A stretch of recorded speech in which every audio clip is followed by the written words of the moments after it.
ইচ্ছাকৃত আহার পানাহার যদি করে সুস্থ ব্যক্তি রোজাদার দিনের বেলায় ইচ্ছাকৃত আহার করতেছে, ইচ্ছাকৃত পানাহার করতেছে, রোজাটা ভেঙে দিছে, রোজা তো ভাঙবেই, কাফারা, কাফারা ওয়াজিব। আচ্ছা বলেন তো কাজা কঠিন না কাফারা কঠিন? কাফারা কঠিন, কাজা সহজ। কাজা তো একটার বদল একটা, দুইটার বদল দুইটা, তিনটার বদল তিনটা, 10টার বদল 10টা, 20টার বদল 20টা, এরকম। কিন্তু কাফারা একটার বদল 60টা, লাগাতার 2 মাস, আরো একটা রোজা অ্যাড করতে হবে, 61টা রোজা। 60টা কাফারা, একটা রোজা কাজা, 61টা রোজা, তাও আবার লাগাতার রাখতে হবে, এটাকে বলে কাফারা। কোন ব্যক্তি যদি এত দীর্ঘ 2 মাস লাগাতার রোজা রাখতে না পারে, কাফারা রোজা আদায় করতে না পারে, তাহলে তিনি 60 জন মিসকিনকে 2 বেলা ভাত খাওয়াই দিলে রোজার কাফারা আদায় হয়ে যাবে। এটাও যদি সম্ভব না হয় তাহলে 60 জন মিসকিনকে 2 বেলা ভাতের টাকা দিয়ে দিবে, কাফারা আদায় হয়ে যাবে, রোজার কাফারা। এটাও যদি সম্ভব না হয় 60 জন মিসকিনকে, গরিবকে এই 70 টাকার মতো কাপড় দান করলেও বাস রোজার কাফারা আদায় হয়ে যাবে। তাহলে রোজা কাফারা হয় 3 কারণে। রোজা কাফারা হয় কয় কারণে? 3 কারণে। দিনের বেলায় স্বামী স্ত্রী সহবাস করা এক কারণ, দ্বিতীয় কারণ হচ্ছে সুস্থ ব্যক্তি ইচ্ছাকৃত আহার করা, তৃতীয় কারণ হচ্ছে সুস্থ ব্যক্তি ইচ্ছাকৃত পানাহার করা। এই 3টা কারণে রোজা কাফারা হয়। এই 3 কারণ থেকে সাবধান, এই 3 কারণ থেকে সাবধান। এই 3 কারণ ছাড়া যত কারণ আছে, হাজার হাজার রোজা ভঙ্গের কারণ থাকতে পারে, এগুলো পাওয়া গেলে কাজা কাজা কাজা। এই 3 কারণে কাজা নয়, কাফারা। কাফারা থেকে সাবধান, কাফারা কঠিন। তাহলে কাফারা আদায়ের সিস্টেম বলে দিলাম তো, লাগাতার 2 মাস রোজা রাখবে, সেটা না পারলে 60 জন মিসকিনকে ভাত খাওয়াই দিবে, সেটা না 2 বেলা ভাত খাওয়াই দিবে, সেটাও যদি না পারে 60 জন মিসকিনকে 2 বেলা ভাতের টাকা দিয়ে দিবে, সেটাও যদি না পারে 60 জন মিসকিনকে 70 টাকার মতো কাপড় দিয়ে দিবে, এটা হলো কাফারা। আচ্ছা সিগারেট খেলে, যারা ধূমপান করেন, সিগারেটের অভ্যাস আছে, সিগারেট খেলে রোজা ভাঙবে কি ভাঙবে না? অবশ্যই রোজা ভাঙবে। কাজা না কাফারা? কাফারা। কেন কাফারা? হুজুর সিগারেট খেলে তো পেট ভরে না, মন ভরে, তাহলে কাফারা কেন? রোজার সাথে বেয়াদবি, রোজার সাথে গাদ্দারি, রোজার সাথে নাফরমানি, বেয়াদবি করার কারণে সিগারেট খেলে অবশ্যই অবশ্যই রোজা ভেঙে যাবে এবং কাফারা দিতে হবে।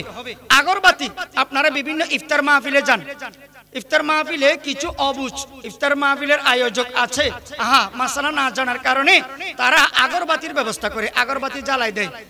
কোন রোজাদার ব্যক্তি ইচ্ছাকৃত আগরবাতির ধোঁয়া যদি ভিতরে নেয়, আগরবাতির ধোঁয়া সুগন্ধিটা যদি ভিতরে নেয়, তার রোজা ভেঙে যাবে।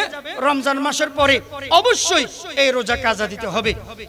ওযুর মধ্যে গলগলা করা মুস্তাহাব, ওযুর মধ্যে গলগলা করে কুলি করা কি মুস্তাহাব, রমজানের রোজা রাখা কি ফরজ। এখন মুস্তাহাবি আমল করতে যায়, ওযুর মধ্যে গলগলা করে কুলি করতে যায়, যদি ভিতরে পানি প্রবেশ করে, কণ্ঠনালীর নিচে পানি চলে যায়, তার ফরজ রোজা ভেঙে যাবে।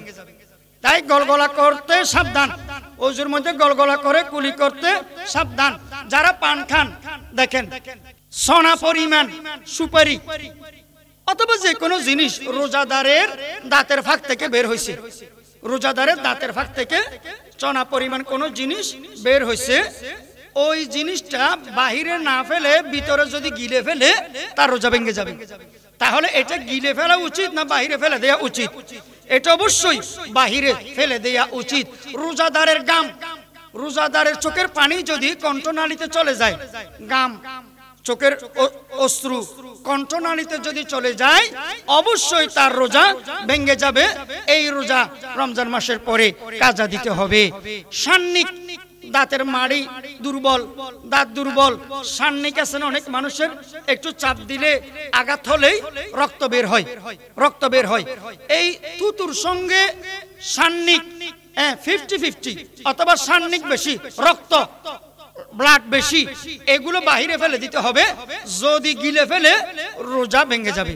রমজান মাসের পরে এই রোজা কাজা দিতে হবে। নাউজুবিল্লাহ। আরেকটা মাসালা বলি, শিকার জন্য বলতেছি, রোজাদার যদি হস্তমৈথুন করে তার রোজা ভেঙে যাবে। এটা বড় অভিশপ্ত কাজ, এটা লানতি কাজ হস্তমৈথুন করা। হ্যাঁ, এটা থেকে আল্লাহ তাআলা সবাইকে হেফাজত করুন, বলেন আমিন। রোজাদার দিনের বেলায় যদি হস্তমৈথুন করে অবশ্যই তার রোজা ভেঙে যাবে। রমজান মাসের পরে রোজা কাজা দিতে হবে। অক্সিজেন ব্যবহার করা, রোজাদারে যদি দিনের বেলায় অক্সিজেন ব্যবহার করে অবশ্যই অবশ্যই তার রোজা ভেঙে যাবে। রমজান মাসের পরে রোজা কাজা দিতে হবে। তাহলে তিনটা কারণ ছাড়া যত কারণ বলেছি রোজা ভেঙে যাবে এগুলো পাওয়া গেলে কাজা কাজা। আর তিনটা কারণের মধ্যে কোনো একটা কারণ যদি পাওয়া যায় কাফারা।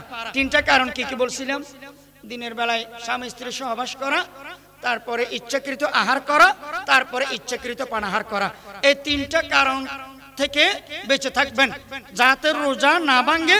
ভাঙলে কাফারা লাগাতার 2 মাস রোজা রাখতে হবে। না হয় 60 জন মিসকিনকে 2 বেলা ভাত খাওয়াইতে হবে, না হয় 60 জন মিসকিনকে 2 বেলা ভাতের টাকা দিয়ে দিতে হবে, না হয় এই 60 জনকে 70 টাকার মতো কাপড় দিতে হবে। এখন আরেকটি মাসালা আপনাদের সাথে অ্যাড করব। স্বামী স্ত্রী দিনের বেলায় এটা করলে তো রোজা ভাঙবেই, সহবাস করলে তো রোজা ভাঙবেই। এখন কে কাজা দিবে, কে কাফারা দিবে? স্বামী স্ত্রী উভয়ের উপরে কাফারা আসবে না, আবার উভয়ের উপরে কাজাও আসে না। স্বামী স্ত্রীর মধ্যে যে দোষী তার উপরে কাফারা, আর যে নির্দোষ তার উপরে কাজা। উভয়ের উপরে কাফারাও আসবে না, আবার উভয়ের উপরে কাজাও আসবে না। যে দোষী তার উপরে কাফারা, আর যে নির্দোষ তার উপরে কাজা। এবার স্বামী স্ত্রী তারা বুঝবে কে দোষী কে নির্দোষ, এটা তারা বুঝবে। মা বোনদের জন্য জরুরি কিছু মাসালা খেয়াল করে শুনেন। রমজান মাসে পিরিয়ড হলে রোজাগুলো রাখবেন না, রাখলে গুনাহ হবে। রোজা ছেড়ে দিবেন। যার যতদিন পিরিয়ড হয়, মাসিক হয়, হাইজ, অবশ্যই রোজাগুলো ছেড়ে দিবে। রমজান মাসের পরে যতগুলো রোজা ছেড়ে দিয়েছিল সেই রোজাগুলো কাজা দিবে কি দিবে না? অবশ্যই কাজা দিবে। রোজা অবশ্যই কাজা দিবে, রোজা মাপ নাই, রোজা কাজা দিতে হবে। এই মাসিক অবস্থায় নামাজ মাপ, নামাজ কাজাও মাপ। নামাজ নগদেও পড়তে হয় না তাদের, ওই সময়ে কাজাও আদায় করতে হয় না। তবে রমজানের রোজা নগদে রাখবে না, রমজান মাসের পরে কাজা দিতে হবে কি হবে না? অবশ্যই কাজা দিতে হবে। কাজা মিস নাই, কাজা মাপ নাই। এখন কোন মহিলা যদি মেডিসিনের মাধ্যমে পিরিয়ড বন্ধ রাখে, ওষুধের মাধ্যমে যদি সে হাইস নেফাস বন্ধ রাখে, তাহলে রোজা নগদে নগদে রাখতে হবে। কারণ দায়িত্ব সে টেনে নিছে যে ওষুধের মাধ্যমে হাইস নেফাস পিরিয়ড মাসিক বন্ধ রাখলে রোজা মাপ নাই, নগদে নগদে রাখতে হবে। নামাজ মাপ নাই, নগদে নগদে নামাজও পড়তে হবে। কেন? তুমি দায়িত্ব টেনে নিলা। আল্লাহ তো তোমাকেই মাফ করছিল, নামাজ নগদেও মাফ করছিল, ওই নাপাক অবস্থায় নামাজ কাজাও মাফ করেছিল, রোজা নগদে আল্লাহ তাআলা মাফ করেছিল, পরে কাজা দিতে হইতো আর কি। কিন্তু তুমি ওষুধ কেন, মেডিসিন কেন ব্যবহার করে হাইস নেফাস পিরিয়ড বন্ধ রাখছো? নামাজও নগদে নগদে পড়ো, রোজাও নগদে নগদে রাখো। এবং এটা শরীরেরও ক্ষতি। ওষুধ ব্যবহার করে এগুলো বন্ধ রাখলে শরীরেরও মারাত্মক ক্ষতি, মারাত্মক ক্ষতি। হিজড়া কেন হয়? হিজড়া আপনারা তো চিনেন। হিজড়া মনে রাখবেন, মাসিক পিরিয়ড অবস্থায় স্বামী স্ত্রী সহবাস করা হারাম। স্বামী স্ত্রী সহবাস করা হারাম, জায়েজ নাই, জায়েজ নাই মিলন সহবাস। তারপরেও যদি কোনো স্বামী স্ত্রী করে, ইসলামের এই আইনকে অমান্য করে সহবাস মিলন করে, ওই স্বামী স্ত্রীর ঘর থেকে, ওই ফ্যামিলি থেকে অধিকাংশ সন্তান হিজড়া হওয়ার সম্ভাবনা বেশি, নাউজুবিল্লাহ। তাই হাইস নেফাস অবস্থায় স্বামী স্ত্রী এগুলো করবেন না, খবরদার, এগুলো করবেন না। আপনারা জানেন ভাজা কেন হয়? মানে নিঃসন্তান। অনেক বছর হয়ে গেছে, বিয়ে শাদী করেছে, সন্তান হয় না। এরকম কিছু মানুষ দুর্ভাগা আছে না? বাজা বাজা সন্তান হয় না কেন? কেন? যে পুরুষ টাকনুর নিচে কাপড় পরিধান করে, টাকনুর নিচে কাপড় পরিধান করা সগীরা গুনাহ না কবিরা গুনাহ? বলেন বলেন। কবিরা গুনাহ, এটা বড় গুনাহ। যে পুরুষ নিয়মিত সর্বদা অলওয়েজ টাকনুর নিচে প্যান্ট, পায়জামা, জুব্বা, লুঙ্গি, যে কোনো কাপড় টাকনুর নিচে পরে, টাকনুর নিচে পরে, সূর্যের আলো, সূর্যের রশ্মি, দিনের আলো, দিনের রশ্মি, এই নিয়ামত ওই পুরুষের টাকনুতে যদি বিন্দু পরিমাণ না লাগে, হ্যাঁ, কিছু যদি স্পর্শ না হয়, আল্লাহ তাআলা কি নিয়ামত রেখেছেন সূর্যে দিনের আলোর মধ্যে, তাহলে ওই পুরুষ টাকনুর নিচে কাপড় পরিধান করার কারণে সূর্যের আলো, দিনের নিয়ামত আলো ওই পুরুষের টাকনুতে স্পর্শ হয় না, ওই পুরুষ বাজা হওয়ার সম্ভাবনা বেশি। এই জন্য আল্লাহ রাসূল সাল্লাল্লাহু আলাইহি ওয়াসাল্লাম বলেছেন, ওরে পুরুষ, ও আমার উম্মত, তোমরা টাকনুর উপরে কাপড় পরিধান করো, টাকনুর নিচে কাপড় পরিধান করিও না, এটা কবিরা গুনাহ। মেডিকেল সায়েন্স গবেষণা করে পাইছে যে কেন রাসূলের টাকনুর নিচে পুরুষকে কাপড় পরিধান করতে নিষেধ করছে, কেন? ওই বাজা হওয়ার সম্ভাবনা বেশি, বাজা হওয়ার সম্ভাবনা বেশি। তারপরে কোন মহিলার শিশু আছে, বাচ্চা আছে, দুধ পান করে, ডাক্তারে বলেছে আপনি রোজা রাখতে পারবেন না, রোজা রাখবেন না। কেন? আপনার সন্তান আছে, শিশু আছে, দুধ পান করে, আপনার উপর তার দায়িত্ব আছে, তাকে লালন পালন করার দায়িত্ব আছে। আপনি রোজা রাখতে গেলে একটু ক্লান্ত, টায়ার্ড, দুর্বল হয়ে যেতে পারেন। ডাক্তারে যদি এইরকম বলে, ইমানদার ডাক্তার, তাহলে ওই মহিলা এই রোজা রাখবে না, যেহেতু শিশুকে দুধ পান করাতে হচ্ছে। ওজর, এটা হলো ওজর। তবে রমজান মাসের পরে এই রোজাগুলো কাজা দিবে কি দিবে না? অবশ্যই দিবে। কোন মহিলার গর্ভে সন্তান আছে, হ্যাঁ, ইমানদার, দিনদার, নেককার, পরহেজগার ডাক্তারে যদি বলে আপনি রোজা রাখবেন না, আপনার গর্ভে সন্তান আছে, তার দায়িত্ব আপনার, আপনি রোজা রাখতে পারবেন না, এটা ওজর, তাহলে ওই মহিলা রোজা ছেড়ে দিবে। রমজান মাসের পরে এই রোজাগুলো কাজা দিবে, অবশ্যই রমজান মাসের পরে এই রোজাগুলো কাজা দিবে। অনুরূপভাবে অসুস্থ ব্যক্তি, নারী হোক পুরুষ হোক, অসুস্থ ব্যক্তিকে যদি ডাক্তাররা বলে, ইমানদার ডাক্তার যদি বলে রোজা রাখবেন না, রোজা রাখলে আপনার অসুস্থতা বেড়ে যাবে, রোগ বেড়ে যাবে, তাহলে ওই ব্যক্তি, ওই নারী রোজা রাখবে না, নগদে নগদে রোজাগুলো ছেড়ে দিবে। কিন্তু রমজান মাসের পরে যতটা রোজা অসুস্থতার কারণে রাখতে পারে নাই, এতটা রোজা কাজা দিবে কি দিবে না? অবশ্যই কাজা দিবে। রোজা মাপ নাই, রোজা নগদে না হলেও কাজা দিতেই হবে, রোজা মাপ নাই। হ্যাঁ, মুসাফিরের উপরে রোজা, মুসাফির 48 মাইল দূরে 15 দিনের নিচে সফরে গেছে, ভ্রমণে গেছে, তার উপরে রোজা ফরজ। কিন্তু এমন ফরজ, ক্লান্ত মুসাফির, টায়ার্ড, হয়রান, এমন ফরজ রোজা যদি রাখতে পারে, রেখে দিলে ফরজটা আদায় হয়ে যাবে। আর যদি রোজা রাখতে না পারে মুসাফির মানুষ, তাহলে সে গুনাহগার হবে না।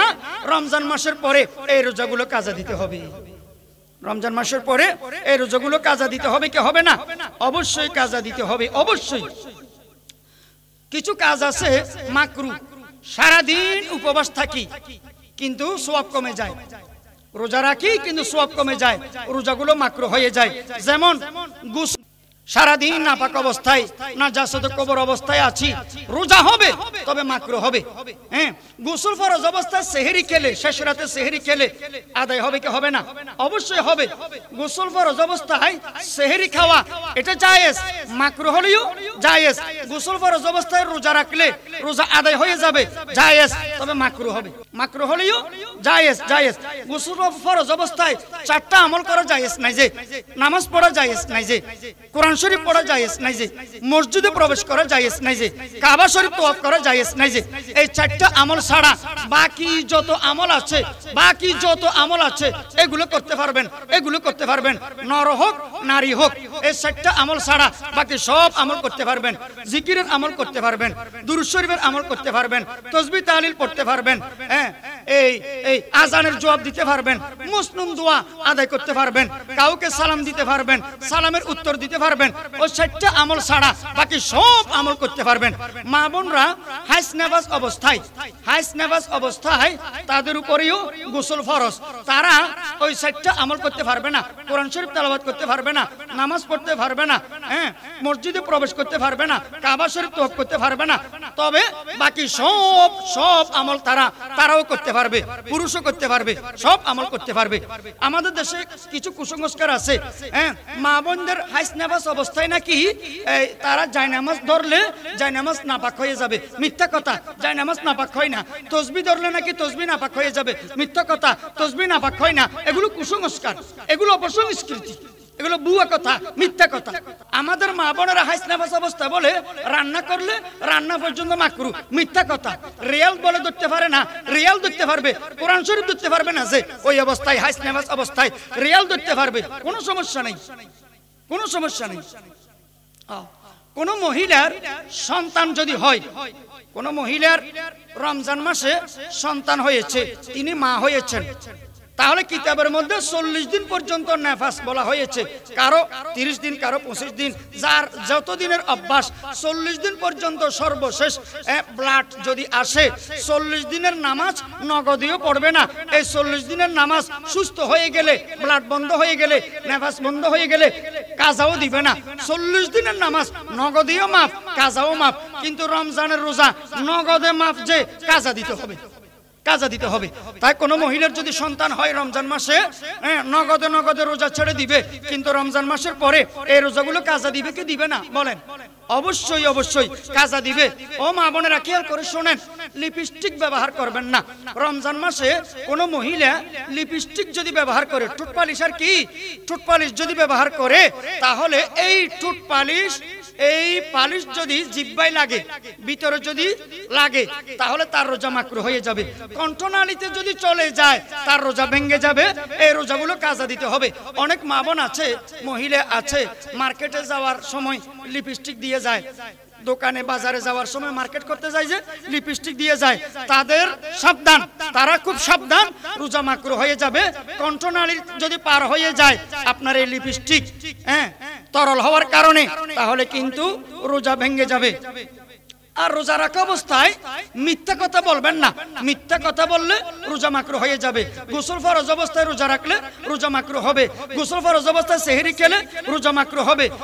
রোজা রাখা অবস্থায় নামাজ ছেড়ে দিবেন না, বেনামাজের রোজা মাকরু হবে, বেপরদার রোজা মাকরু হবে। অনর্থক অযথা বেহুদা বারবার বারবার অজু করবেন না। মানে কিছু খাইতে পারে না তো কি করবে বেচারা, এমনি অজুর উপর অজু করে, অজুর উপর অজু করে, কিছুক্ষণ পর পর অজু করে, তার রোজা মাকরু হবে। অনর্থক অযথা একাধিকবার 4-5 বার গোসল করবেন না, এগুলো অপচয় এবং রোজা মাকরু হবে। অস্থির অস্থির দেখাবেন না। কিছু মুরব্বী আছে, বয়স্ক মানুষ, খাইতে পারে না, 11 মাস খাইছে, রাক্ষস টাইপের মানুষ, এখন রমজান মাসে খাইতে পারে না, দিনের বেলায় অস্থির অস্থির ভাব, অমুকেরে গালি দেয়, অমুকেরে বকা দেয়, অমুকেরে মারধর করে। এইরকম অস্থির অস্থির যদি ভাব থাকে, অবশ্যই অবশ্যই তার রোজা মাকরু হবে। থুতু, মুখের ভিতরে থুতু একত্রিত করে, কিছু মানুষ আছে এই বদ অভ্যাস, কিছু মানুষের আছে, একত্রিত করে থুতু বাহিরে ফেলে না গিলে ফেলে, বাহিরে ফেলে না গিলে ফেলে, অবশ্যই অবশ্যই তার রোজা মাকরু হবে। এই সমস্ত বিষয় রোজা কিন্তু মাকরু হবে।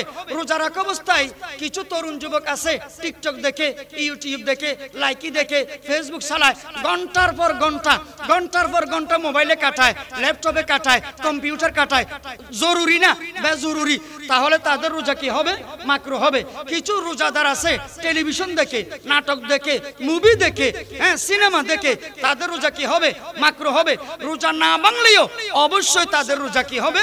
মাকরু হবে। এত কষ্ট করে সারা দিন রোজা রাখলাম, উপবাস থাকলাম, তো রোজা যদি মাকরু হয়ে যায়, রোজা যদি মাকরু হয়ে যায়, সওয়াব যদি কমে যায়, তাহলে উপবাস কি লাভ হইলো বলেন? কি সওয়াব পাইলাম? তাই এই জাতীয় জিনিসগুলো থেকে সাবধান। অনেকে প্রশ্ন করেন, হুজুর ফিদিয়া কি? আবার ফিদিয়া, ফিদিয়া, ফিতরা কি? ফিদিয়া কি? কাজা কি? কাফারা কি? এটা অনেকে জিজ্ঞেস করেন। ফিদিয়া হচ্ছে যে মানুষটা বয়স হয়ে গেছে, নগদে তো রোজা রাখতে পারেই না, রমজান মাসের পরে এই মুরব্বী বয়স্ক মানুষটা কাজাও দিতে পারবে না, রোজাগুলা নগদেও পারবে না, কাজাও দিতে পারবে না পরে, এত বয়স। তাহলে তিনি ফিদিয়া দিবেন। এক রোজার বদলে কয় টাকা ফিদিয়া? এক ফিতরা পরিমাণ ফিদিয়া। ধরেন কথার কথা 100 টাকা ফিতরা, তাহলে এক রোজার ফিদিয়া 100 টাকা, 2 রোজার ফিদিয়া 200 টাকা, কমপক্ষে কমপক্ষে। তো উদাহরণস্বরূপ বলতেছি যে 3 রোজার ফিদিয়া 300 টাকা। যে বছর ফিতরার পরিমাণ যত, এই বছর ফিদিয়ার পরিমাণও তত।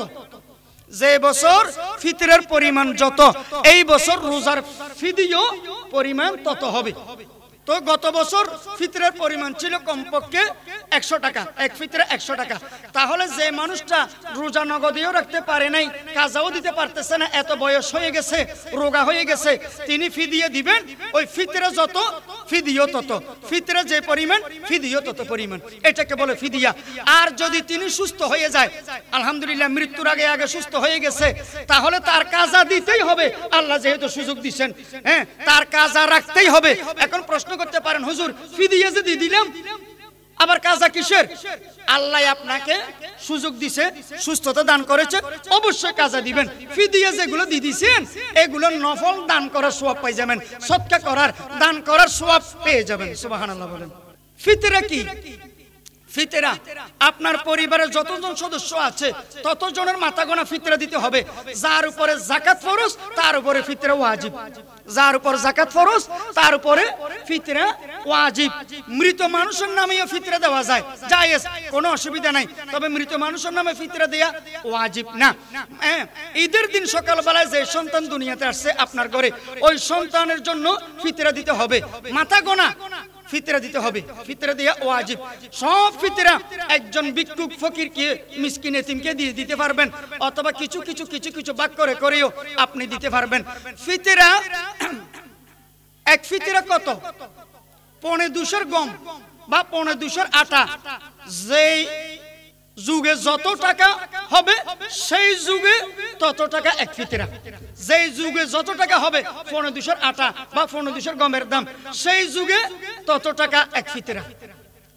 আর যারা 1000 কোটি টাকার মালিক তারা খেজুর কিশমিশের ফিতরা আদায় করবে, কিন্তু যারা মিডিয়াম, হ্যাঁ, পাইকারি, তারা ওই 2.5 আটা বা 2.5 গম যে পরিমাণ দাম এই পরিমাণ ফিতরা আদায় করবে। ফিতরার বদলে ফিতরার টাকা দেওয়া উত্তম, ফিতরার টাকা দেওয়া উত্তম, যাতে গরিব মানুষটা ওষুধ খাইতে পারে, মেডিসিন খাইতে পারে, জরুরতে কাজে লাগাতে পারে। কিন্তু আটা দেওয়া, অন্য অন্য জিনিস দেওয়া এগুলো জায়েজ, এগুলো দিলেও ফিতরা আদায় হয়ে যাবে, কোনো অসুবিধা নেই, কোনো অসুবিধা নেই।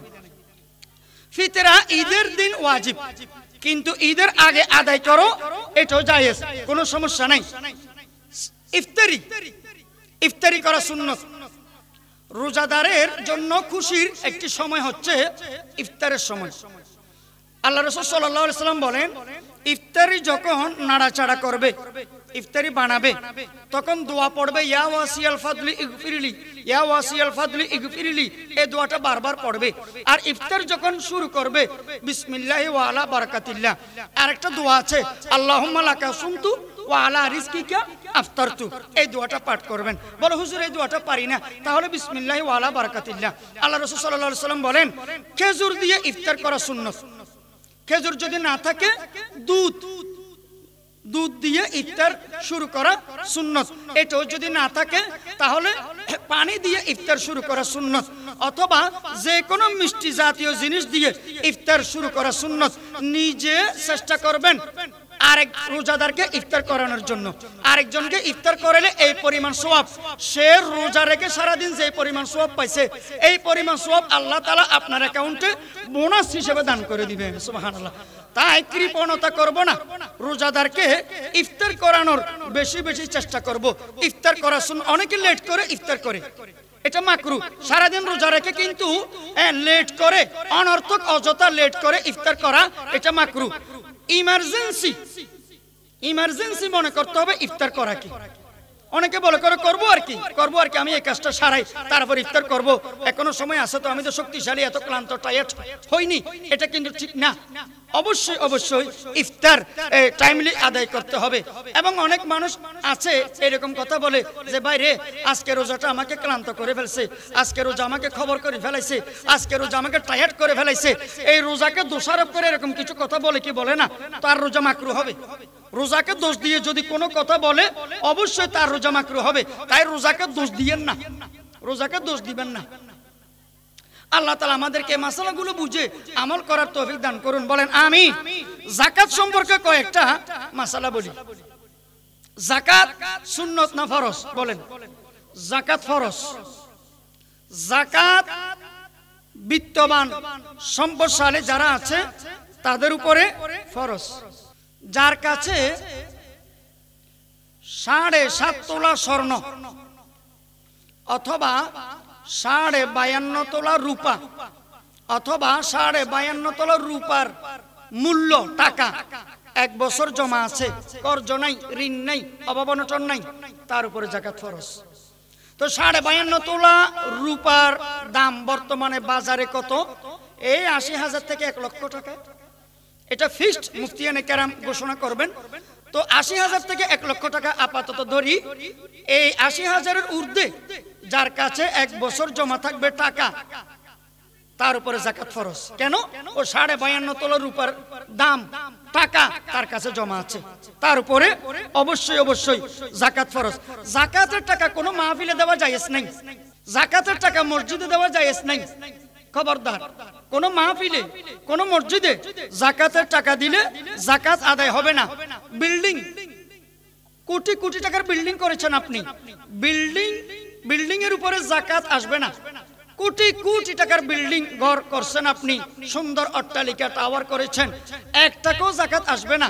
কিন্তু মাসে মাসে ওই বিল্ডিং থেকে যেটা আয় হয়, উপার্জন হয়, ভাড়াটিয়ারা আপনাকে ভাড়া দিচ্ছে না, ওই ভাড়ার টাকাটা 1 বছর জমা থাকলে নেশাব পরিমাণ হয়ে গেলে অবশ্যই আপনার উপর যাকাত দিতে হবে। মূল বিল্ডিং এর উপরে যাকাত আসবে না। যেমন নাকি ইন্ডাস্ট্রিজ, কলকারখানা আছে না, হাজার হাজার কোটি টাকার মেশিন আছে, ওগুলোর উপর যাকাত আসবে না। তবে ওগুলো থেকে যে জিনিসটা উৎপন্ন হচ্ছে, যে জিনিসটা বিক্রি হবে, ওই বিক্রির টাকার উপরে কিন্তু অবশ্যই অবশ্যই যাকাত আসবে। অনেকের গাড়ি আছে, প্রাইভেট কার আছে, বাস আছে, কোস্টার আছে, পিকআপ আছে, ট্রাক আছে, আছে না, কোটি কোটি টাকার গাড়ি থাকতে পারে। ওই গাড়ির প্রাইজের উপরে যাকাত আসবে না, ওই গাড়ির মূল্যের উপর 1 টাকাও যাকাত আসবে না। ওই গাড়ি ভাড়া বাবদ যে টাকাটা পকেটে ঢুকবে লাভ, ওটার উপরে যাকাত আসবে সে, যদি নেশাব পরিমাণ হয় ওই টাকাটা, এবং যদি 1 বছর জমা থাকে। যার কাছে 30টা গরু আছে, 30টা গরু থাকলে 1টা গরু যাকাত দিতে হবে। 40টা ছাগল থাকলে 1টা ছাগল যাকাত দিতে হবে।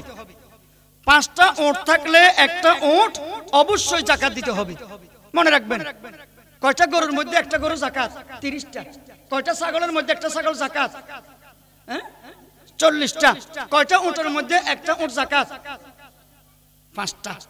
গরুর বয়স কমপক্ষে 2 বছর হতে হবে, ছাগলের বয়স কমপক্ষে 1 বছর হতে হবে, অথবা 6 মাস হলেও দেখতে 1 বছরের মতো লাগে এরকম হতে হবে। আর উটের বয়স কমপক্ষে 5 বছর হতে হবে।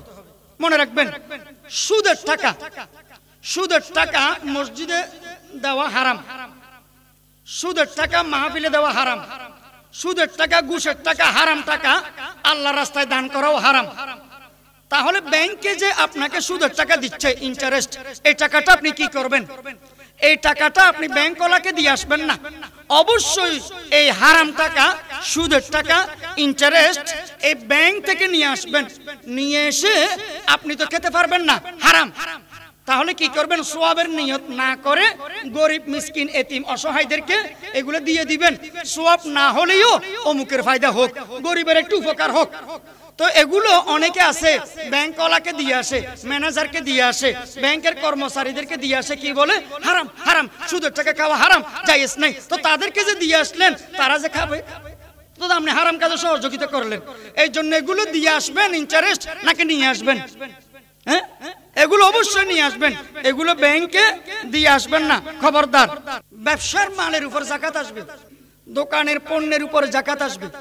বলে হুজুর, দোকানের পণ্য তো 1 বছর জমা থাকে না। দোকানের পণ্যের 1 বছর জমা থাকলে অনেক পণ্যের মেয়াদ চলে যাবে, এক্সপায়ার ডেট চলে যাবে। এই জন্য পণ্যের বেলায় 1 বছর এটা নয়।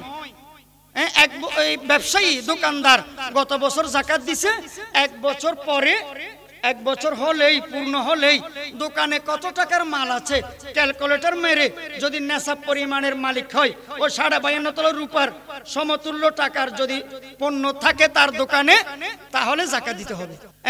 যারা প্লটের ব্যবসা করে, প্লটের ব্যবসা করে, এই প্লট ব্যবসার জমিনের উপরে, জমিনের মূল্যের উপরে যাকাত দিতে হবে। প্লট ব্যবসা করে যে কিছু মানুষ আছে না, জমিনের ব্যবসা করে, এই জমিনের মূল্যের উপরে যাকাত দিতে হবে।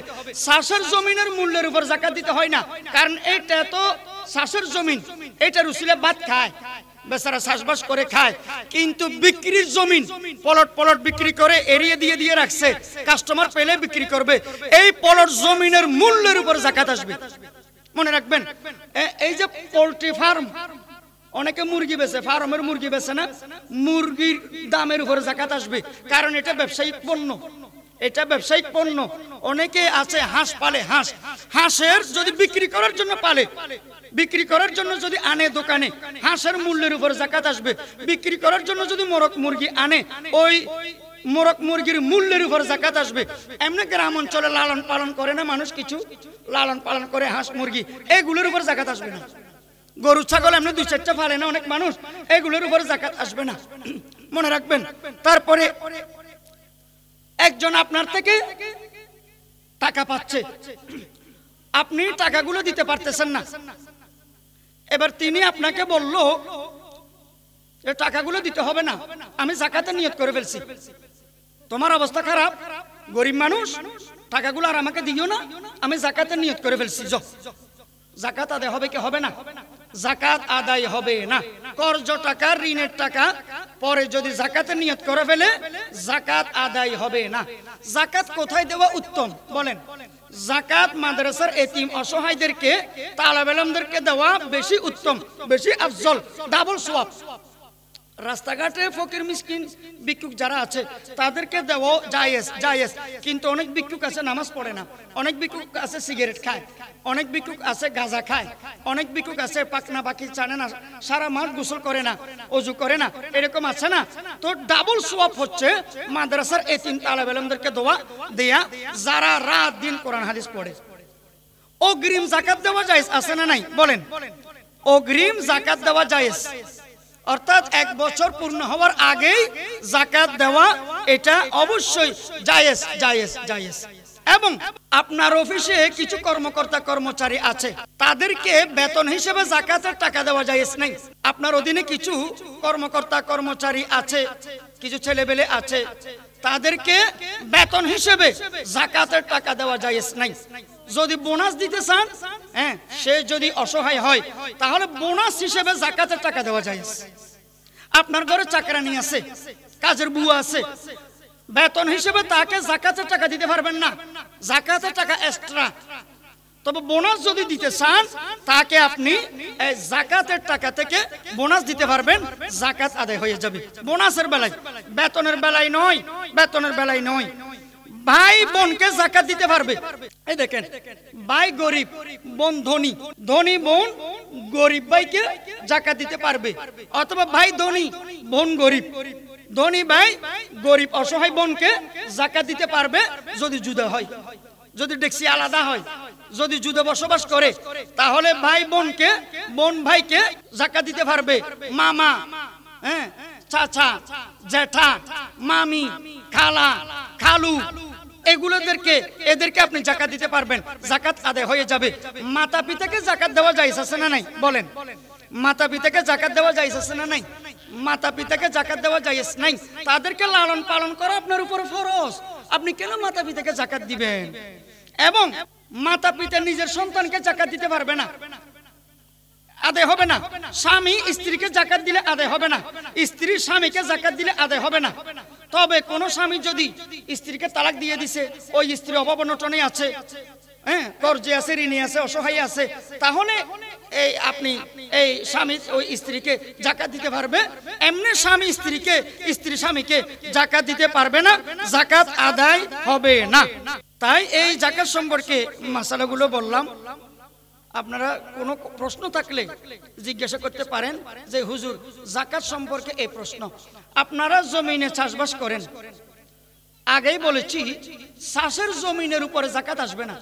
চাষের জমিন কোটি টাকা হোক, 1 টাকা যাকাত আসবে না।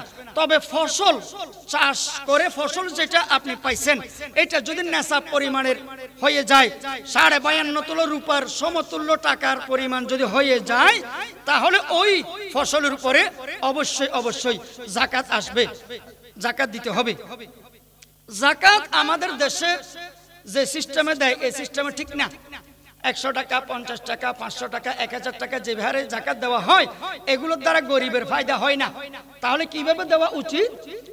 পুরো যাকাতটা ধরেন 2.5%, 1000-এ 25 টাকা, লাখে 2500, হ্যাঁ, 1 কোটি 2.5 লাখ, 100 কোটি 2.5 কোটি, 1000 কোটি 250 কোটি। এই যত পরিমাণ আপনার যাকাত খরচ হবে, সব টাকা যাকাতের টাকা কোন একজন গরিবকে দিয়ে দিবেন, যে তুমি এই টাকাগুলো দিয়ে ব্যবসা করো। ধরেন আপনার 1 কোটি টাকা আছে, আপনি 2.5 লক্ষ টাকা যাকাত আসবে আপনার উপর, পুরো টাকাটা গরিবকে দিয়ে দিলেন। বললেন যে একটা ছোট্ট দোকান দাও, ব্যবসা করো। দেখবেন আপনার এই বড় সহযোগিতার উসিলায়, সব টাকা একজনকে দেওয়ার উসিলায় সে একটা ছোট্ট দোকান দিল, ছোট্ট একটা ব্যবসা করলো। আস্তে আস্তে আস্তে আস্তে কোনো না কোনো একদিন ওই গরিব মানুষটা যাকাত দিবে, তার ওই রকম পুঁজি হবে, ওই রকম সম্পদ হবে। কিন্তু আমাদের দেশে যেভাবে যাকাত দেওয়া হয়, 50 টাকা, 100 টাকা, 500 টাকা, এই পরিমাণে গরিবদের কোনো ফায়দা হয় না। আমাদের দেশে 1000 কোটি টাকার মালিক কমপক্ষে 1000 মানুষ নাই। 1000 কোটি টাকার মালিক 1000 মানুষ তো আছে, আরো বেশি। 1000 কোটি 250 কোটি টাকা যাকাত আসে। তো 1000 কোটি টাকার মালিক 1000 জন, তারা যদি পুঙ্খানু যাকাত আদায় করে, বাংলাদেশে গরিব থাকে না, বাংলাদেশে ফকির থাকে না, ভিক্ষুক থাকে না। কিছু মানুষ আছে কোটিপতি, এরা কৃপণতা করে যাকাত দেয় না, কমে যাবে এটা ভেবে যাকাত দেয় না। আল্লাহ তাআলা সুযোগ দেয়, যাকাত দেয় কিনা চাই, ফরজ ইবাদত করে কিনা চাই। কিন্তু যাকাত না দেওয়ার কারণে আল্লাহ এক সময় বছরের মাঝখানে গার্মেন্টসে আগুন ধরাই দেয়, ফ্যাক্টরি জ্বলে যায়, তার এই কলকারখানা পুড়ে যায়, 1000 কোটি টাকা ধ্বংস হয়ে যায় ওই অল্প টাকা যাকাত না দেওয়ার কারণে। বিপদ আসে, মুসিবত আসে। যাকাত মানে পবিত্র, হ্যাঁ, শতকরা 2.5% যাকাত দিয়ে, হ্যাঁ, এই লাখে 2500 যাকাত দিয়ে তার বাকি সম্পদগুলোকে পবিত্র রাখতে হবে, পবিত্র রাখতে হবে। আল্লাহ তাআলা আমাদেরকে কোরআন হাদিস মতে আমল করার তৌফিক দান করুন, আমিন।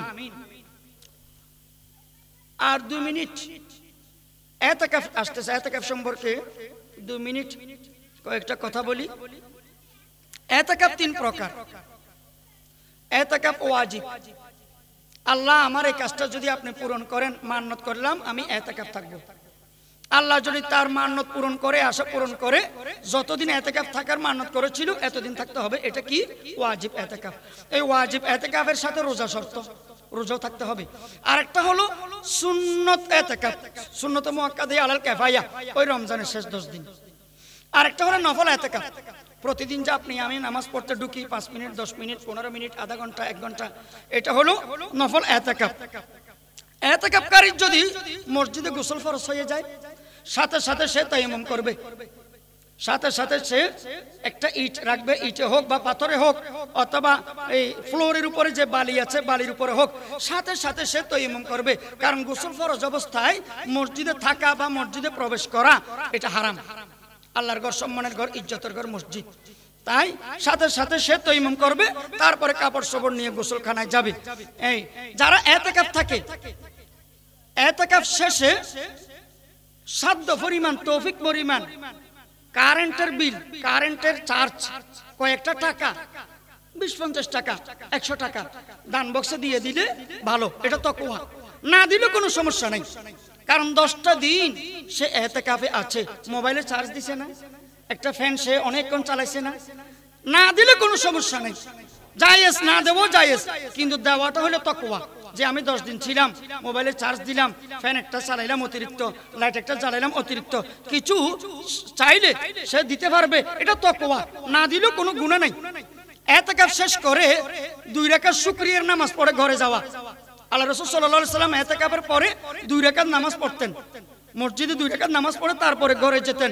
এবং ঘরে যারা থাকে সদস্যদের জন্য কিছু মিষ্টান্ন, খেজুর, হ্যাঁ, এরকম কিছু ঘরের সদস্যদের জন্য নিয়ে যেতেন। ইতিকাফকারী যদি অসুস্থ হয়ে যায়, মেডিকেলে, হসপিটালে ডাক্তারের কাছে নিতে হচ্ছে, তাহলে কিছু করার নাই, অবশ্যই তার ইতিকাফ ভেঙে যাবে।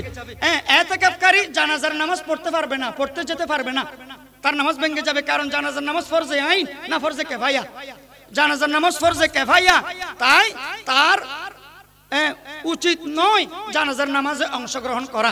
অন্যরা পড়বে, তিনি অংশগ্রহণ করবে না। এতেকাফকারী মোবাইলে অনর্থক অযথা বেহুদা কথাবার্তা বলবে না। ভুলে যদি কোনো এতেকাফকারী মসজিদ থেকে বের হয়ে যায়, তার এতেকাফ ভেঙে যাবে। বলে হুজুর ভুলে বের হয়েছি যে, আমি তো ইচ্ছায় বের হই নাই, তারপরও তোমার এতেকাফ ভেঙে যাবে, ভেঙে যাবে। এতেকাফকারী মসজিদে দোতলায় তিনতলা ছাদের উপর উঠতে পারবে, কারণ এটাও মসজিদ। এতেকাফ ভাঙবে না, এটাও মসজিদের একটা অংশ, এতেকাফ ভাঙবে না। তারপরে নাবালেগের এতেকাফ জায়েজ। নাবালেগ ফরজের নামাজের ইমামতি করতে পারে না যে, কিন্তু এতেকাফ থাকতে পারবে যদি বুদ্ধিমান হয়। নাবালেগ হলেও এতেকাফ থাকতে পারবে। মহিলাদের এতেকাফ জায়েজ, ঘরে, মসজিদে না। পুরুষের এতেকাফের জায়গা হচ্ছে কোথায়? মসজিদে। মহিলাদের এতেকাফের জায়গা হচ্ছে কোথায়? ঘরে। মহিলারা ঘরে এতেকাফ থাকতে পারবে, তবে এতেকাফ থাকা অবস্থায় 10টা দিন এতেকাফ থাকা অবস্থায় যদি হাইজ নেফাস হয়ে যায়, পিরিয়ড মাসিক হয়ে গেলে এতেকাফ ভেঙে যাবে। হ্যাঁ, আর যদি এগুলো না হয় তাহলে এতেকাফ থাকতে পারবে, কোনো সমস্যা নাই। এতেকাফ থেকে ঘরের সমস্ত কাজকর্ম করতে পারবে, রান্না বান্না করতে পারবে। কেউ যদি রান্না বান্না করার মানুষ না থাকে, কোনো মহিলা না থাকে, কাপড় চোপড় দিতে পারবে, ঘর পরিষ্কার করতে পারবে, রান্না বান্না করতে পারবে, সব কাজ এতেকাফ থেকে বের হয়ে হয়ে করতে পারবে। তবে একটা জায়গায় অন্যান্য সময়, বেশিরভাগ সময় ইবাদতে আমলে একটা রুমে, ঘরের একটা কর্নারে জায়গায় কাটাতে হবে। তাহলে মহিলাদের এতেকাফ আছে না নাই? আছে। এতেকাফকারী মসজিদে প্রাইভেট পড়াইতে পারবে, আরবি, বাংলা, অঙ্ক, ইংরেজি কোচিং এগুলো করাইতে পারবে, প্রাইভেট পড়াইতে পারবে, কোনো সমস্যা নেই। এতেকাফকারী মসজিদের ভিতরে থেকে বাহিরে ব্যবসা করতে পারবে, যদি তার ব্যবসাকে কন্ট্রোল করার কোনো মানুষ নাই, অপারগ অবস্থায়, খুব ওজোর অবস্থায় ব্যবসা করতেই হচ্ছে, পেটে ভাত দিতে হবে, তাহলে মসজিদের ভিতরে থেকে তিনি ব্যবসা পরিচালনা করতে পারবেন, বাহির হতে পারবেন না। এতেকাফকারী কোথায় খাবার খাবে? খাবার কোথায় খাবে? মসজিদে। এখন খাবার আনার মতো যদি লোক না থাকে, এতেকাফকারী খানা খাওয়ার জন্য বাহিরে যেতে পারবেন, তবে বাহিরে গিয়ে খানাগুলো সেখানে খাবে না, খানাগুলো মসজিদে নিয়ে আসবে, মসজিদে খাবে। যদি বাহিরে সেখানে গিয়ে খানা খায়, এতেকাফ ভেঙে যাবে। খানা আনার মতো যদি কোনো মানুষ না থাকে, তিনি কি করবে? বাঁচতে তো হবে, খানা খেতে হবে না, রোজা রাখতে হবে না, খানা আনতে পারবে, তবে সেখানে গিয়ে খাবে না। জরুরত, হাজত, প্রস্রাব পায়খানা সারানোর জন্য এতেকাফকারী মসজিদ থেকে বাহিরে যেতে পারবে, কোনো সমস্যা নাই। এতেকাফ অর্থ অবস্থান করা, স্থির থাকা। তাই এতেকাফ যারা থাকেন তাদের উচিত যতটুকু পারা যায় আমল করা, ইবাদত করা। আল্লাহ রাসূল সাল্লাল্লাহু আলাইহি ওয়াসাল্লাম রমজানের শেষ 10 দিন এতেকাফ থেকে ছিলেন, যাতে শবে কদর পাওয়া যায়। তাই যারা এতেকাফ থাকে তারা শবে কদর পায়, এটার মধ্যে গ্যারান্টি। জিজ্ঞেস করে, হুজুর শবে কদরের নামাজ কয় রাকাত? এরকম অনেক প্রশ্ন করে, এটাই লাস্ট। শবে কদরের কোনো নামাজ নাই, শবে কদরের কোনো নামাজ। আমি কেবলামতো শবে কদরের নামাজ পড়তেছি, আল্লাহু আকবার, এরকম কোনো নামাজ আছে? এইরকম কোনো নামাজ নাই, নাই। তাহলে যতটুকু পারেন তাসবিহ তাহলিল আদায় করবেন, শবে কদরে জিকির আজকার করবেন, কোরআন শরীফ তেলাওয়াত করবেন। কোরআন শরীফের সূরাতুল ইয়াসিন, সূরাতুল মুজাম্মিল, সূরাতুর রহমান, সূরাতুল নাবা, সূরাতুল মুলুক, সূরাতুল ওয়াকিয়া, আরো বিভিন্ন ফজিলতওয়ালা বরকতওয়ালা আয়াত আছে, এগুলো তেলাওয়াত করবেন। হ্যাঁ, তারপরে সাধ্য অনুযায়ী দান সদকা করবেন, দুরূদ শরীফ পড়বেন শবে কদরে, পারলে কবর জিয়ারত করবেন। তারপরে সলাতুল তাহাজ্জুদ, সলাতুল তাসবিহ, সলাতুল হাজত, সলাতুল শুকর, সলাতুত তওবা এগুলো আদায় করবেন। মনে রাখবেন, নফল নামাজ এক নিয়ত 2 রাকাত করে পড়াটা বেশি আফজল, এক নিয়তে 4 রাকাত করেও পড়া যায়। নফল নামাজ এক নিয়তে 2 রাকাত করে পড়া বেশি আফজল, এক নিয়তে 4 রাকাত করে পড়া জায়েজ। নফল নামাজ মসজিদে পড়া আফজল না ঘরে পড়া আফজল?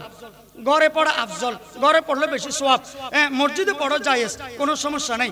শবে কদরে, লাইলাতুল কদরে এই এক রাতে যদি ইবাদত করেন, 83 বছর 4 মাস, 83 বছর 4 মাস ইবাদত করলে যে পরিমাণ সওয়াব, আল্লাহ তাআলা লাইলাতুল কদরে এই এক রাতে ইবাদত করলে এই পরিমাণ সওয়াব আপনাকে আমাকে দান করবেন। সুবহানাল্লাহ।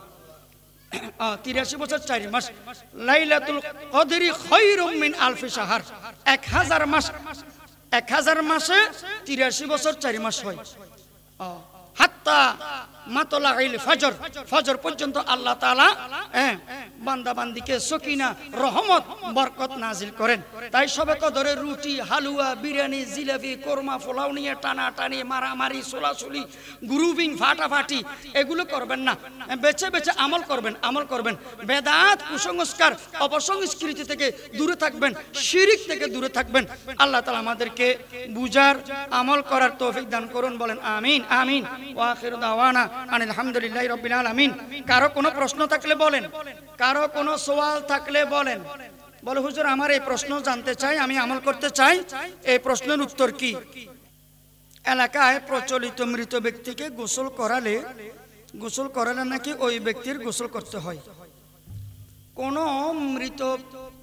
কোনো মানুষ মারা গেলে ওই মৃত ব্যক্তিকে গোসল দেওয়া আমাদের উপরে ফরজ, জীবিতদের উপরে কি ফরজ। এখন যে মৃত ব্যক্তিকে গোসল দেয়াবে তার উপরে গোসল করা মুস্তাহাব, তার উপর গোসল করা কি? ওই জীবিত ব্যক্তির উপর গোসল করা মুস্তাহাব। মৃত ব্যক্তিকে লাশকে গোসল দেওয়ানো ফরজ জীবিতদের উপর। আর গোসল দেওয়ার পরে জীবিত যিনি গোসল দিয়েছেন তিনি গোসল করবেন, গোসল করলে মুস্তাহাবের সওয়াব পাবেন। গোসল করা ফরজ না, মুস্তাহাব জীবিতের উপর। দ্বিতীয় প্রশ্ন, মৃত ব্যক্তির 40 সম্পর্কে একটু বলবেন।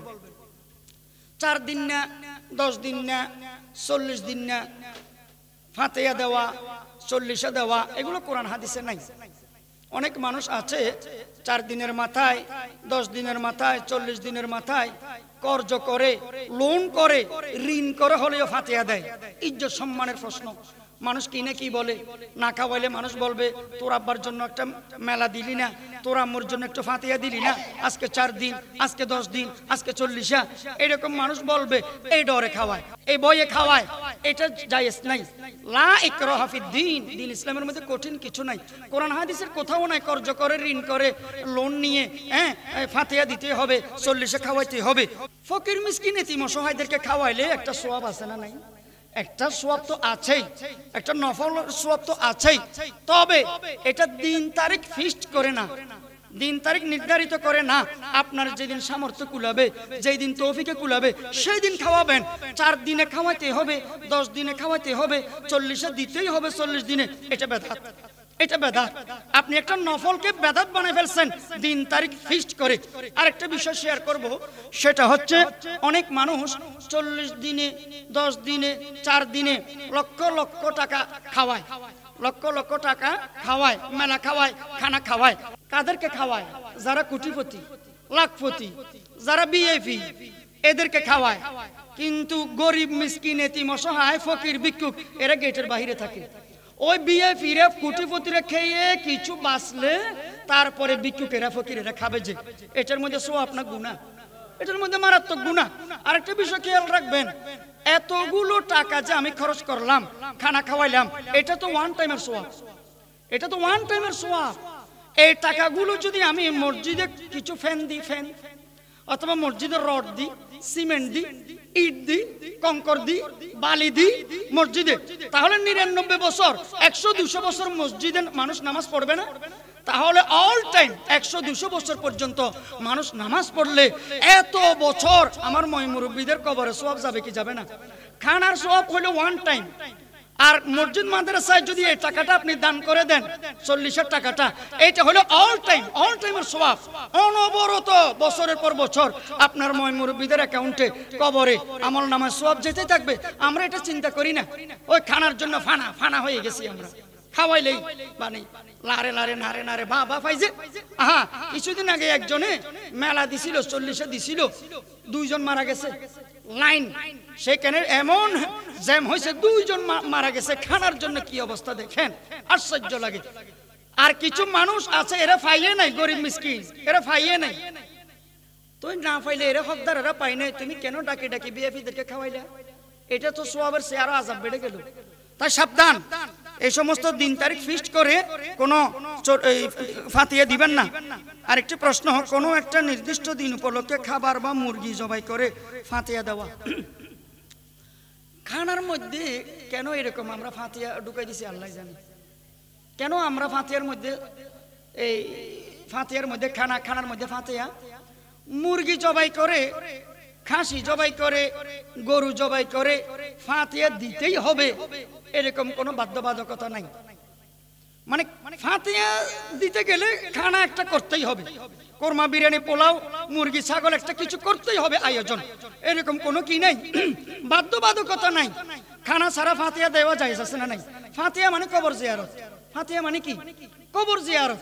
আপনি আর আমি সারা বছর মুরগি খাই, সারা বছর গোশত খাচ্ছি, এখন ফাতিহা দিচ্ছি আব্বা আম্মার নামে, কিছু পড়ি নাই, সূরা কেরাত কিছু তেলাওয়াত করি নাই, কোরআন শরীফ কিছু তেলাওয়াত করি নাই, নামাজ পড়ি নাই, দান সদকা করি নাই, ওই সারা বছর যেভাবে মুরগি গোশত খাইছি এইভাবে আজকেও মুরগি গোশত খাচ্ছি, তো কি হইল আর কি লাভ হইল? বরং সে কিছু না খেয়ে যদি সূরা কেরাত পড়েন, কোরআন হাদিস কিছু পড়েন, তাসবিহ তাহলিল পড়েন, দান সদকা করেন, নামাজ দোয়া পড়েন, তাহলে কিছু না খাইলেও এক টুকরা হালুয়া গোশত না পাইলেও আমি ফাতিহা হবে কি হবে না? সওয়াব যাবে কি যাবে না? আমল, আমল হচ্ছে মেইন। এখন আমরা ফাতিহার সাথে খানা, খানার সাথে ফাতিহা উভয়টাকে মিক্সার করে ফেলছি, এই জন্য জটিল কঠিন বানাই ফেলছি, জটিল কঠিন বানাই ফেলছি। যেমন নাকি বিয়ে করা সোজা, বিয়ে করা কত সহজ, কিন্তু বিয়ের মধ্যে আমরা গায়ে হলুদ, মেহেদি অনুষ্ঠান, বধূ বরণ বাড়াই দিয়ে বিয়েটাকে জটিল কঠিন বানাই ফেলছি। তো ফাতিহাটারও আমরা কঠিন বানাই ফেলছি। আর ফাতিহা কি আবার? এটা তো আত্মার মাগফিরাত, কেমন একটা দোয়া। তো ফাতিহা কি? অনেক হুজুরও জানে না ফাতিহা কি। কোরআন হাদিসে ফাতিহার কোনো রেফারেন্স নাই, কোনো রেফারেন্স নাই। কুলু ওয়াশরাবু ওয়ালা তুসরিফু, হালাল জিনিস সারা বছর যেভাবে খাও খাও, কোনো অসুবিধা নাই, অপচয় করিও না। কিন্তু মুরব্বি একটার নামে আপনি আর আমি খাইলাম গোশত, আপনি আর আমি খাইলাম বিরিয়ানি, কোরমা, পোলাও, ও মুরব্বিটা কি পাইলো? কবরের, কবরের মুরব্বি কি পাইলো? কিছু পড়তে হবে, কিছু পড়তে হবে। আরেকটি প্রশ্ন, মা বাবার হক সম্পর্কে কিছু বয়ান করলে ভালো হয়। মা বাবার হক সম্পর্কে কি বলবে, এটা তো লম্বা চড়া আলোচনা, তবে এতটুকু বলে শেষ করি। কিছু কিছু অভিশাপ মানুষ মৃত্যুর আগে ভোগ করবে, কিছু কিছু বদদোয়া, লানত মৃত্যুর আগে ভোগ করবে। তার মধ্যে একটা অভিশাপ, লানত, গজব হচ্ছে মাতা পিতার সাথে নাফরমানি করা, মাতা পিতার সাথে বেয়াদবি করা, মাতা পিতার সাথে গাদ্দারি করা। কবরে যাওয়ার আগেই ওই সন্তান মাতা পিতার নাফরমানির ফল ভোগ করবে। মাতা পিতার নাফরমানি করা সগীরা গুনাহ না কবিরা গুনাহ?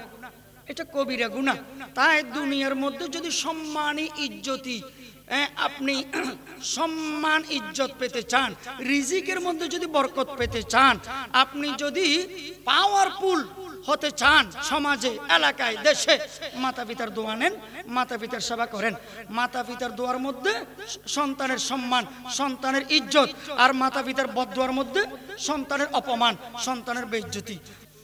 সুন্দর একটি প্রশ্ন আসছে, দাঁড়ান। পুরুষরা শ্বশুর বাড়ি থেকে রমজানের ইফতারি, ঈদের কাপড় এবং কোরবানির জন্য গরু ছাগল নেওয়া জরুরি কিনা? নাউজুবিল্লাহ, আস্তাগফিরুল্লাহ। আমাদের চট্টগ্রামে এটা বেশি। কোরবানির আগে স্বামীর বাড়িতে, মেয়ের জামাইয়ের বাড়িতে ছাগল দিতেই হবে, রোজার আগে ইফতারের বাজার পাঠাতে হবে, ঈদের আগে কিছু কাপড় চোপড় পাঠাতে হবে, না হয় মান সম্মান থাকবে না, মেয়েকে মারবে, স্ত্রীকে মারবে, এরকম কিছু আশঙ্কা আছে। এগুলো জায়েজ নাই। যদি মেয়ের জামাই না চায়, দাবি দেওয়া নাই, জোরাজুরি নাই, মেয়ের আব্বা খুশি করে দিচ্ছে, স্বইচ্ছায় দিচ্ছে, এগুলো হালাল, এগুলো জায়েজ, এগুলো নিবেন, অবশ্যই নিবেন, এগুলো হাদিয়া। কিন্তু চেয়ে নেওয়া, জোর করে নেওয়া, না দিলে তার মেয়েকে প্রহার করা, আঘাত করা, এটা কিছুতে জায়েজ নাই। পৃথিবীর মধ্যে সবচাইতে সিটিং, সবচাইতে দুর্বল স্বামী যৌতুকখোর স্বামী, দুর্বল স্বামী যৌতুকখোর স্বামী। তাই যে স্বামী স্ত্রীকে মারে যে তোর বাপের বাড়ি থেকে রোজার আগে ইফতারের বাজার আন, ঈদের আগে কাপড় চোপড়, সমে চিনি আন, কোরবানের আগে ছাগল আন, তাড়াতাড়ি আনতে বল, এইরকম যে প্রেসার দেয়, জোর দেয় স্ত্রীকে, ওই স্বামী হারাম খায়। সুদ খাওয়া, ঘুষ খাওয়া যেরকম হারাম, এগুলো খাওয়া সেরকম হারাম। এই জন্য এগুলো চাইবেন না, খবরদার, এগুলো জায়েজ নাই। তাই আল্লাহর ওয়াস্তে রমজানের আগে কোন তরুণ যুবক, বিশেষ করে যারা নতুন বিবাহ করেছেন, তারা এগুলো করবেন না। স্ত্রীর আব্বাকে নিষেধ করে দিবেন যে আপনি এগুলো পাঠাবেন না। আল্লাহ তাআলা বিয়ের আগেও চালাইছে, সারা বছর চালাচ্ছে, এগুলো আমাদের দরকার নাই, আপনি পাঠাবেন না। কোরবানির আগে ছাগল পাঠাবেন না, ইফতারের রোজার আগে ইফতারের বাজার পাঠাবেন না, ঈদের আগে সামাই চিনি কাপড় চোপড় পাঠাবেন না। নিষেধ করে দিবেন, নিষেধ করে দিবেন। আল্লাহ খুশি হবে, আল্লাহ আপনাকে বরকত দিবে, আল্লাহ তাআলা আপনাকে সুন্দর রিজিকের, বরকতি রিজিকের ব্যবস্থা করে দিবে। তবে আপনি না চাইতে যদি স্ত্রীর বাপে, স্ত্রীর পরিবার পরিজনে দেয়, আপনি নিবেন, অবশ্যই নিবেন, এগুলো আবার ফিরে দিবেন না। আল্লাহ তাআলা আমাদেরকে বুঝার তৌফিক দান করুন, বলেন আমিন। কি প্রশ্ন মুরব্বি? যাকাত তো ফরজ, যাকাত ফরজ, ফরজে আইন, ফরজে কিফায়া নয়, ফরজে আইন। এটা দিতেই হবে, যারা সম্পদশালী ব্যক্তি যাকাত দিতেই হবে। আর কেউ যদি যাকাত না দেয় কবিরা গুনাহ হবে। আর কেউ যদি যাকাতকে অস্বীকার করে, ডাইরেক্ট অস্বীকার করে, তার ঈমানও থাকবে না। কোরআন হাদিসের অনেক আয়াতকে, হাদিসকে অস্বীকার করার কারণে তার ঈমানে থাকবে না। তাই যারা নেসাবের মালিক তারা যাকাত দিবেন। যাকাত না দেওয়া কবিরা গুনাহ। যাকাত অগ্রিমও দেওয়া যায়। আর যাকাত যদি সময় মতো আদায় না করে, কাজা আছে, যাকাতের কিন্তু কাজা আছে। যারা নেসাবের মালিক ছিলেন, অতীতে যাকাত দেন নাই, কিন্তু এখন বুঝতেছেন, মাসালা শরীয়ত বুঝতেছেন, এখন আপনার বুঝে আসছে, তাহলে কাজা দিবেন। হিসাব করে করে লাখে 2500 করে করে আপনি যাকাত দিয়ে দিবেন। অগ্রিম যাকাত দেওয়া যেরকম জায়েজ আছে, অনুরূপভাবে যাকাতের কাজাও আছে। যেহেতু যাকাত ফরজে আইন, ফরজ হওয়ার কারণে নামাজের যেমন কাজা আছে, ফরজ হওয়ার কারণে রোজার যেরকম কাজা আছে, অনুরূপভাবে ফরজ হওয়ার কারণে যাকাতেরও কাজা আছে। যাকাত মানে পবিত্র, অবশ্যই যাকাত দিবেন। যাকাত না দিলে কিন্তু পরে এমন অ্যাক্সিডেন্ট, দুর্ঘটনা হবে, এমন রোগ, এমন একটা অগ্নিকাণ্ড হবে, আমও যাবে, সালাও যাবে, পরে স্কুল পাবেন না, সব যাবে। আরেকটি প্রশ্ন হুজুর, এতেকাফের সময় মেয়েরা কার কার সামনে যাইতে পারবে আর কার কার সামনে যাইতে পারবে না? যেমন বাবা ভাই, একদম ইজি কথা, ইজি মাসআলা। সব সময় যে যাদের সামনে যেতে পারবে, এতেকাফ থাকা অবস্থায় মা বোনেরা, রমজানের শেষ 10 দিন এতেকাফ থাকা অবস্থায় মা বোনেরা তাদের সামনে যেতে পারবে। আপন ভাইয়ের সাথে কথা বলতে পারবে, দেখা করতে পারবে, আব্বার সাথে, সন্তানদের সাথে, ছেলের সাথে, স্বামীর সাথে, সবার সাথে কথাবার্তা বলতে পারবে, কোনো সমস্যা নাই। দেখাও করতে পারবে, জরুরি কথা বলতে পারবে, ঘরের কাজকর্ম করতে পারবে। মহিলা এতেকাফ জায়েজ, ঘরের ভিতরে তার একটা রুম বানাবে, ওই রুমের মধ্যে বেশিরভাগ সময় কাটাবে, ওই রুমের মধ্যে নামাজ দোয়া পড়বে, কোরআন শরীফ পড়বে, জিকির আজকার করবে, তাসবিহ তাহলিল আদায় করবে। এগুলো করে ঘরে রান্না বান্না করতে পারবে কি পারবে না? পারবে। কাপড় চোপড় দিতে পারবে কি পারবে না? পারবে। ঘর দুয়ার পরিষ্কার করতে পারবে কি পারবে না? পারবে। যাদের সাথে দেখা করা জায়েজ, দেখাও করতে পারবে জরুরতান। আর যাদের সাথে দেখা করে জায়েজ নাই সারা বছর, তাদের সাথে এই এতেকাফকারী মহিলা কেমনে দেখা করবে? যেখানে সারা বছর জায়েজ নাই, এতেকাফ অবস্থায় আর কেমনে দেখা করবে? এটা তো প্রশ্নই ওঠে না। তাই পর্দা করা ফরজ, এটা এতেকাফ হোক অথবা এতেকাফের বাহিরে হোক, পর্দা সব সময় ফরজ।